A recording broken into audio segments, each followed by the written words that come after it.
Vijayawada MP Kesineni Nani ఎన్నంటున్నా 1999 నుంచి తానే సర్దుకుపోతూ వచ్చానని ఆయన సోదరుడు కేశినేని శివనాథ్ తెలిపారు. తమ కుటుంబంలో అప్పట్నుంచి కలహాలున్నాయని, వాటితో తెదేపాకు అధినేత చంద్రబాబుకు సంబంధమేంటని ప్రశ్నించారు.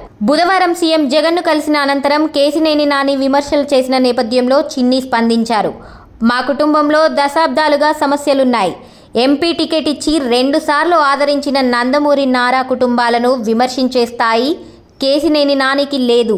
అమరావతిని సర్వనాశనం చేసిన జగన్ చెంతకు ఆయన చేరడాన్ని విజయవాడ ప్రజలు హర్షించరు. చంద్రబాబు పెట్టిన రాజకీయ భిక్షను మరిచి మాట్లాడడం తగదు. స్టిక్కర్ గురించి నా భార్యపై మీరు దొంగ కేసు పెట్టారు. కుటుంబం, పార్టీ విషయాలు కలపకూడదని ఏ రోజు నేను మాట్లాడలేదు. యువగలం పాదయాత్రలో నారా లోకేష్ వెంట లక్షలాది మంది ప్రజలు, కార్యకర్తలు నడిచారు. విజయవాడకు HCAలో సహా ఎన్నో సంస్థలు వచ్చాయంటే దానికి ఆయనే కారణం. ఎంతో మంది మహామహులు వీడినా తెదేపాకు ఏమీ కాదు. వచ్చే వాళ్ళు వస్తుంటారు, పోయే వాళ్ళు పోతుంటారు అని కేశినేని చిన్ని వ్యాఖ్యానించారు.